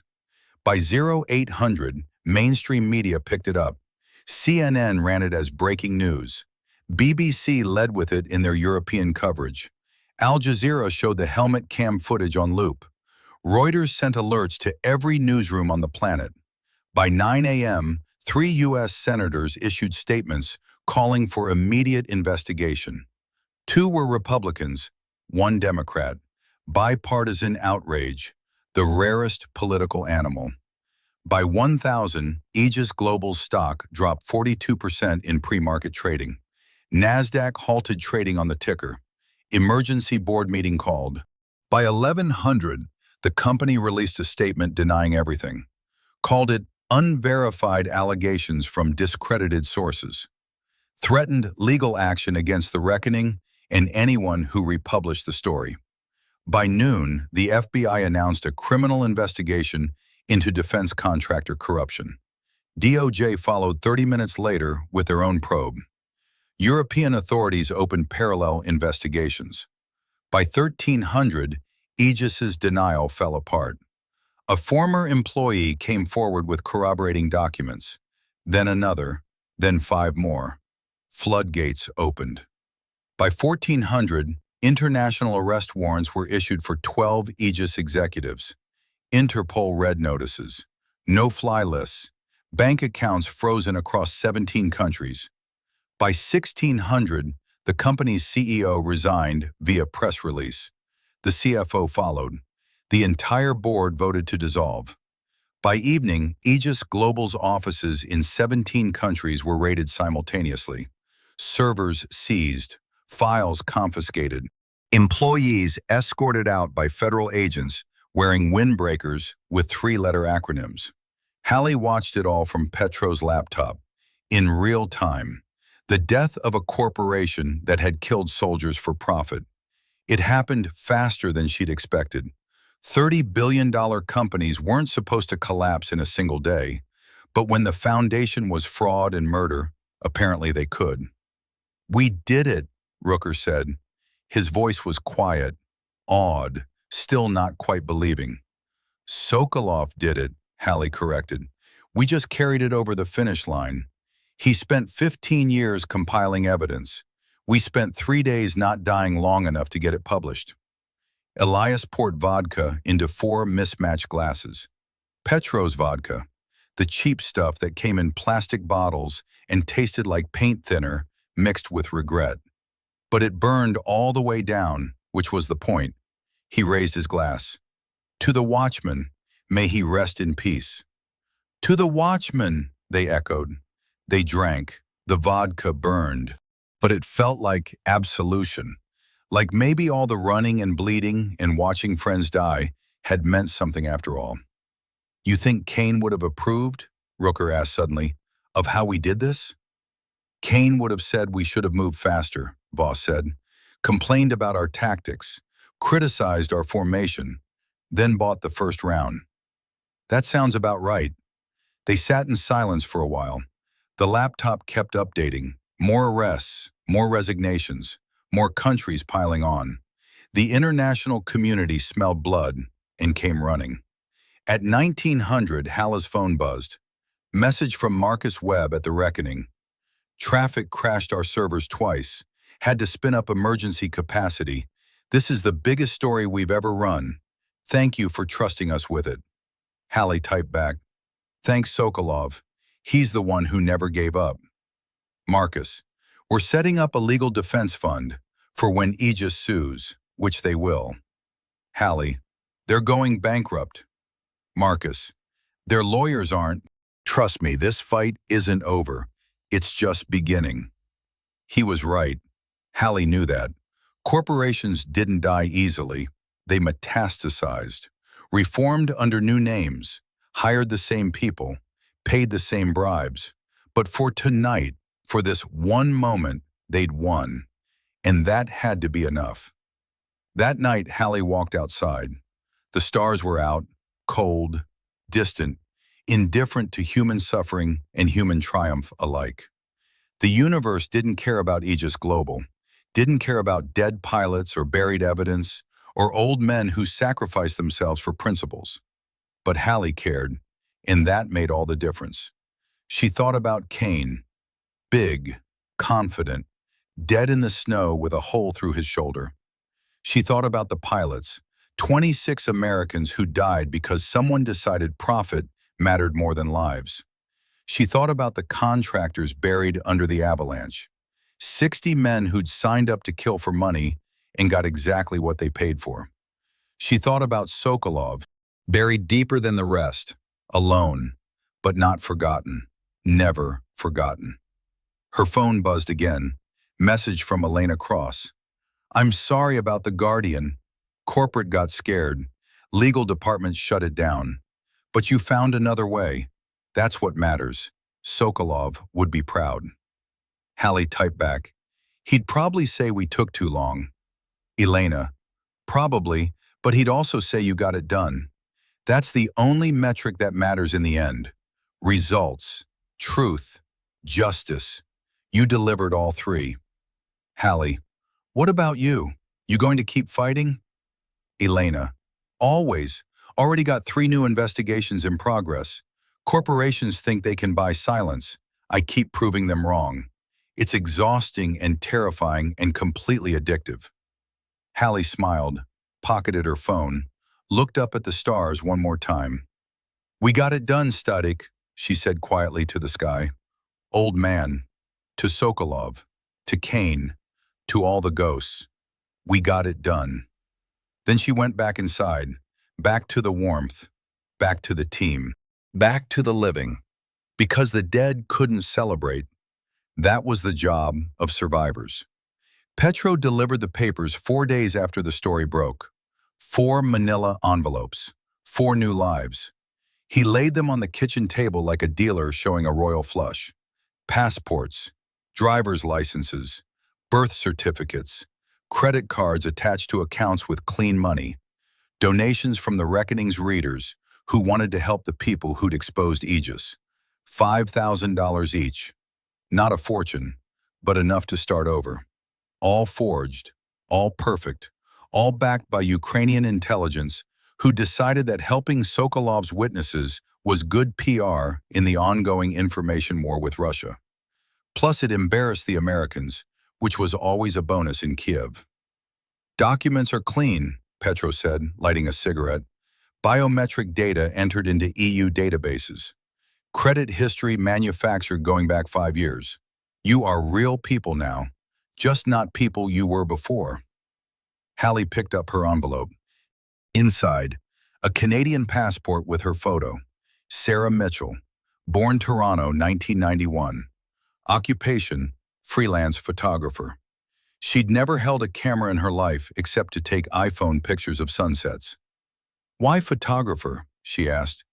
Because photographers travel, ask questions, carry expensive equipment across borders. Nobody questions photographer. Is perfect cover for person who needs to move and watch and remember.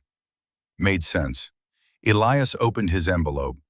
David Chen, American expat, tech consultant, born San Francisco, made fortune in .com boom, retired at 40. I don't know shit about tech, Elias said. You know enough, Petro replied. You say words like blockchain and disruption and pivot. Americans eat that up. Plus, tech consultant is vague, can mean anything, can go anywhere. Voss became Marcus Keller, German national, international business consultant, born Hamburg, specialized in emerging markets, which was code for places where questions aren't asked. I like it, Voss said, studying his new passport photo. Marcus Keller sounds like a guy who drinks expensive scotch and doesn't give a fuck. That's idea. Rooker got Christopher Davies, British citizen, graduate student studying Eastern European history at King's College London, born Manchester, football fan, Brexit voter who regretted it. I'm British now, Rooker said. I don't even like tea. Learn to like it. Part of cover is commitment. You are Christopher Davies. Christopher drinks tea. Christopher says brilliant and cheers and complains about weather. You become him or you die being you. The kid nodded slowly, getting it. This wasn't dress up. This was survival. You memorize these, Petro continued. Birthdays, parents' names, school histories, everything in folders. You study like exam, because someday border guard will ask question. Customs agent will want story. You hesitate, you die. He pulled out a metal trash can, set it in the middle of the kitchen floor. Now, old documents, put them in. One by one, they dropped their real IDs into the can. Halle Grainger, Elias Thorne, Marcus Voss, Christopher Rooker, military IDs, dog tags, discharge papers, everything that proved they'd existed before the valley. Petro poured lighter fluid over them. The sharp chemical smell filled the kitchen. Anyone want to say words? He asked. Elias cleared his throat.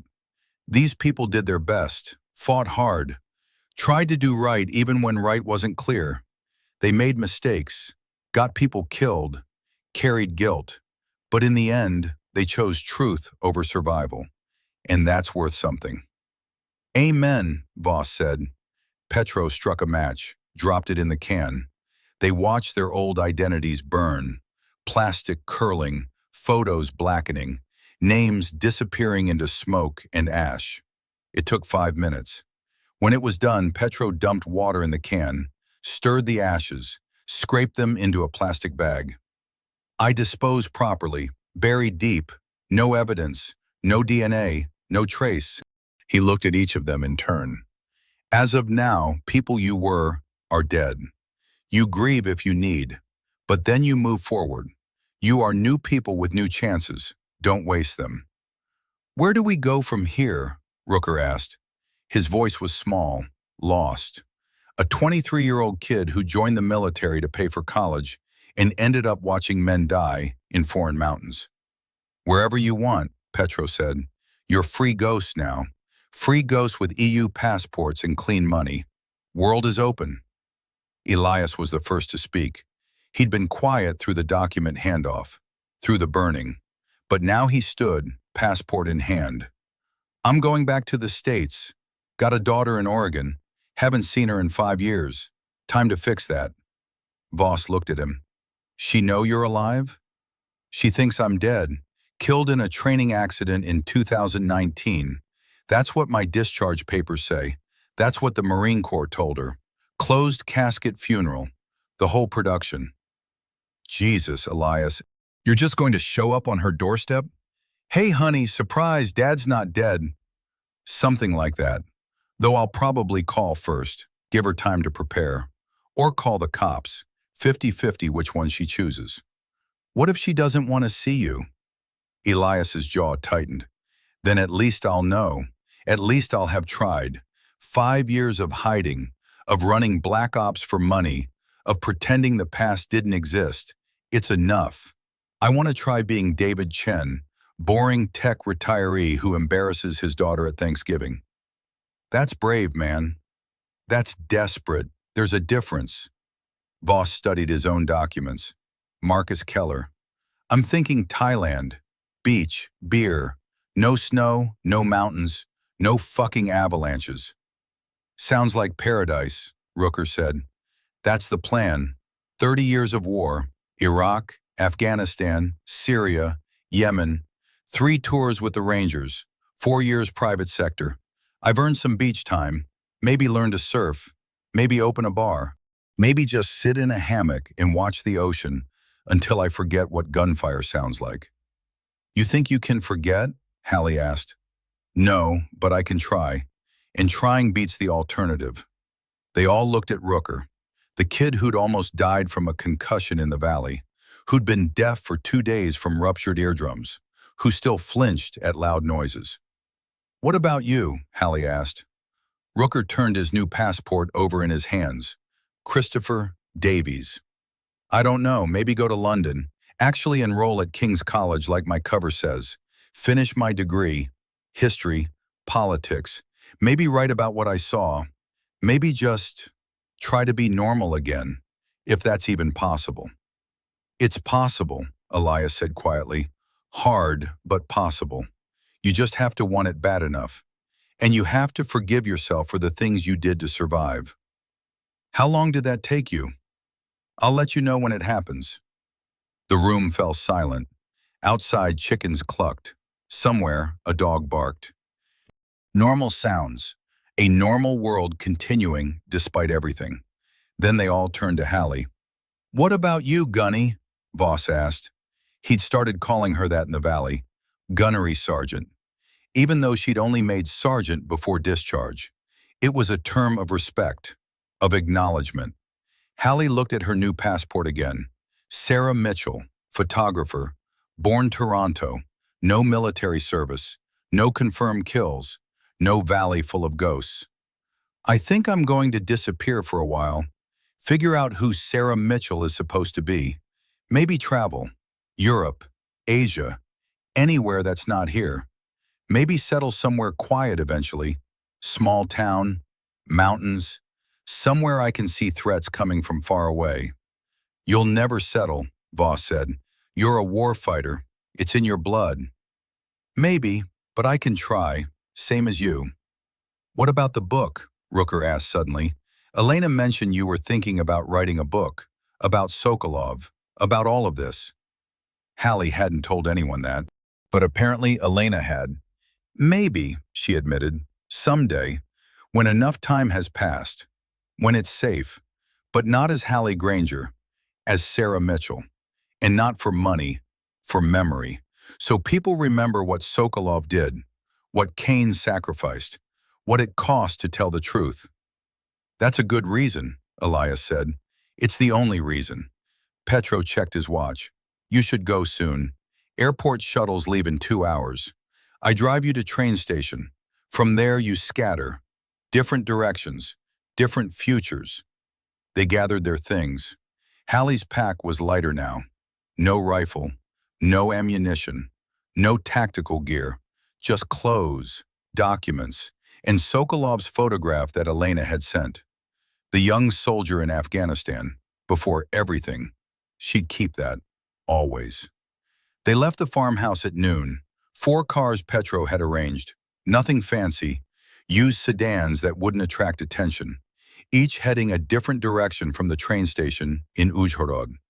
Elias went first. His car was a beat-up Honda Civic that looked like it had survived 3 wars and a flood. David Chen's first car in his new life. Practical, reliable, forgettable. He shook hands with Voss, then Rooker. When he got to Halle, he held her grip a moment longer. You did good, Marine. Better than good. Kane would be proud. Hell, I'm proud. Kane would say we should have moved faster, shot straighter, made better decisions. Kane always said that. Perfectionist bastard. But he'd also buy the first round and tell war stories until we were sick of hearing them. Elias smiled, sad, remembering. Take care of yourself, Sarah Mitchell.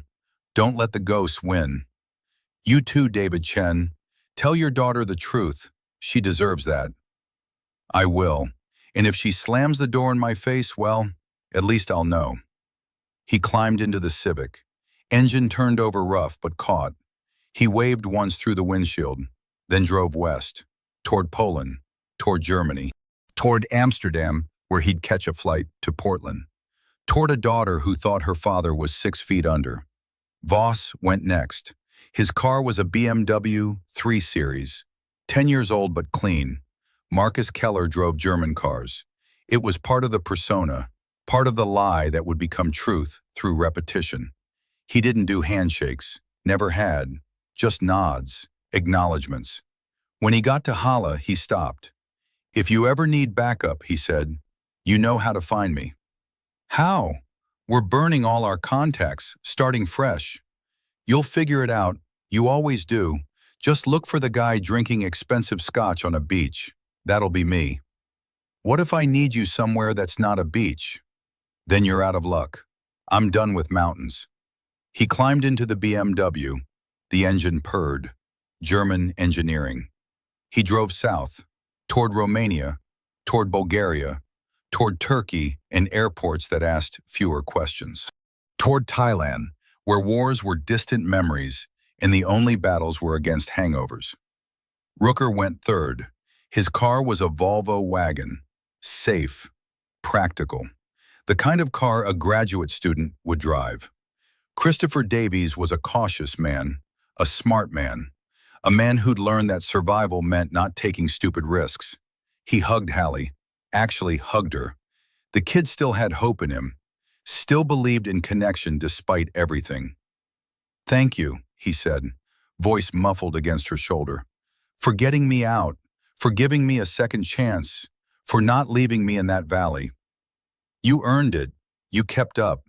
You didn't quit. That counts for something. I won't waste it. The second chance. I promise." "I know you won't. Now go. Be Christopher Davies. Fall in love. Write your thesis. Bore people at parties with historical facts. Live the life Rooker never got to live." He nodded, climbed into the Volvo, started the engine, drove northwest, toward Poland, toward Czech Republic, toward Austria and then France, toward London, where universities accepted students with mysterious pasts and didn't ask too many questions. Halle went last. Her car was a Subaru Outback. Sarah Mitchell liked reliable vehicles, practical, good in snow, could handle mountain roads and city streets equally well. A photographer's car. Petro knocked on the window before she could leave. She rolled it down. "Where you go?" he asked. "West. Maybe Krakow. Maybe Prague. Maybe just drive until I run out of road." "That's good plan. Keep moving. Stay ghost. Don't form patterns." "I won't." "One more thing." Petro pulled an envelope from his coat. "From Elena. She asked me to give you when you left." Halle opened it. Inside, a handwritten note. "Sarah, the story continues. 3 more corporations under investigation because of what you started. 12 more whistleblowers coming forward. The dam broke. Truth is flooding out. Sokolov would be proud. I'm proud. Don't disappear forever. The world needs people like you. E." Below the note, a phone number. Encrypted messaging app. A lifeline if she ever needed it. Halle folded the note, put it in her pocket. "Petro, one question." "Yes?" "Did you know Sokolov before all this?" Petro's face didn't change, but something flickered in his eyes. Memory, grief, respect. The things soldiers carried for brothers who didn't make it home. "Yes, I knew him. Long time ago. Afghanistan, 1988. I was translator for GRU military intelligence. He was sniper instructor. Best I ever saw. He taught me how to shoot, how to survive, how to carry weight of necessary killing without letting it crush you." "He ever mentioned this? That he was planning to die in a valley?" "No, but I knew. You always know when soldier makes peace with death. They become calm, certain. Stop worrying about small things. Focus only on mission. Arkady called me 6 months before you met him. Asked for safe route through Carpathians. Asked about snowpack.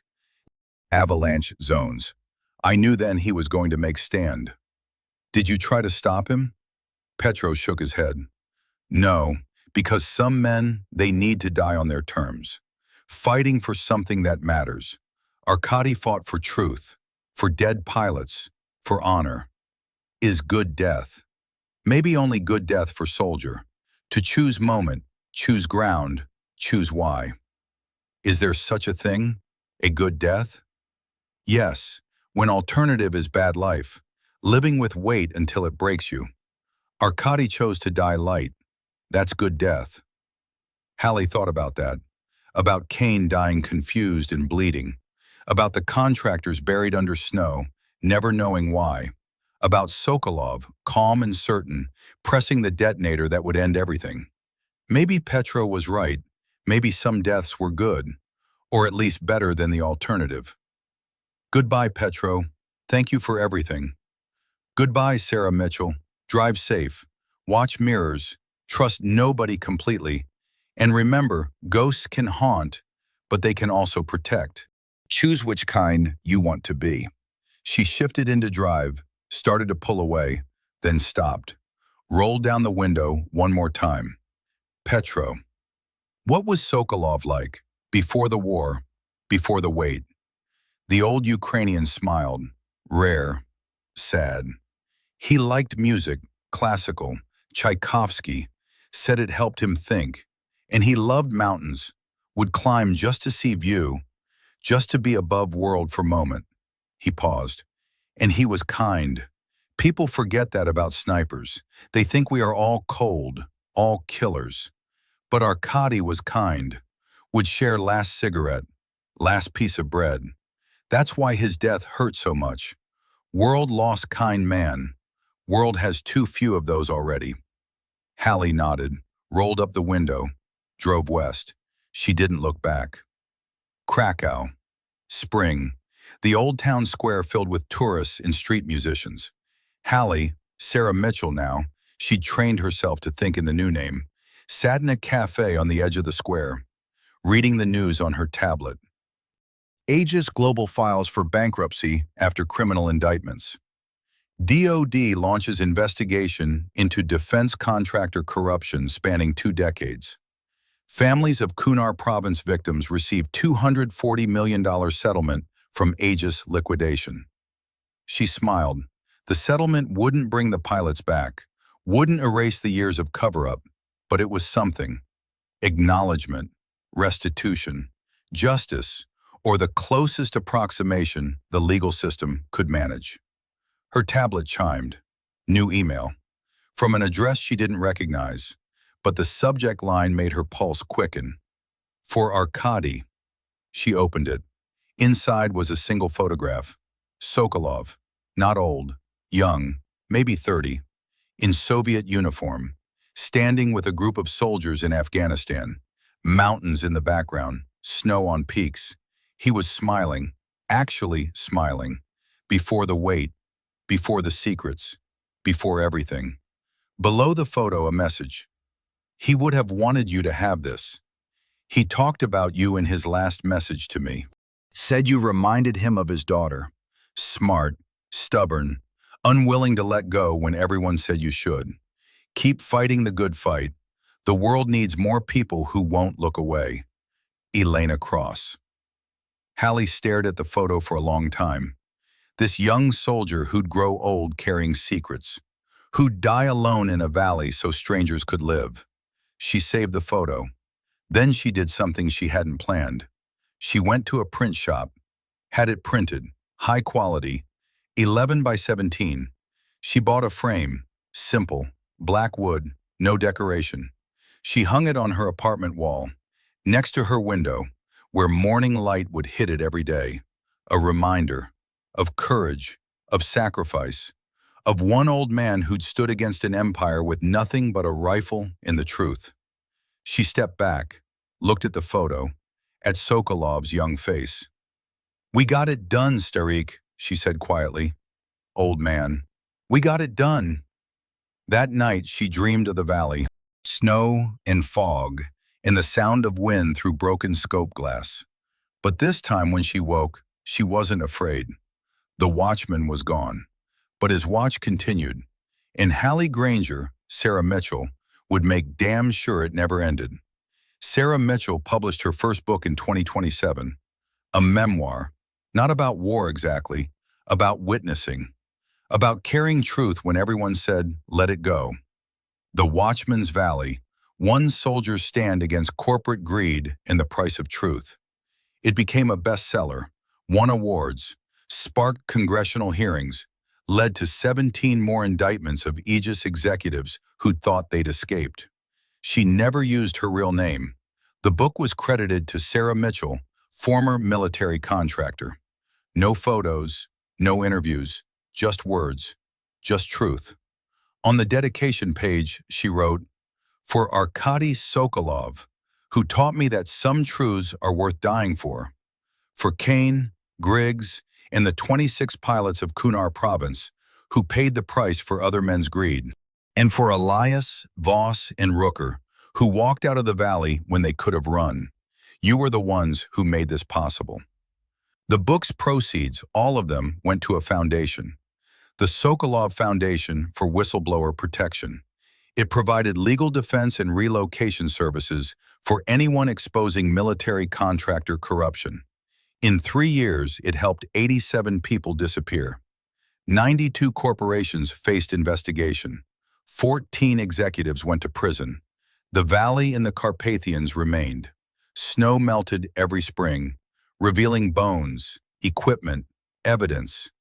Ukrainian authorities declared it a crime scene, sealed it off, let the dead rest. But sometimes hikers reported seeing an old man on the ridgeline, tall, gaunt, watching the valley with patient eyes. Local legend called him Storozh, the Watchman, guardian of the mountain, keeper of secrets. Sarah Mitchell knew better. He wasn't a ghost. He was a reminder that some men don't die, they become principles. Standard against which others measure themselves.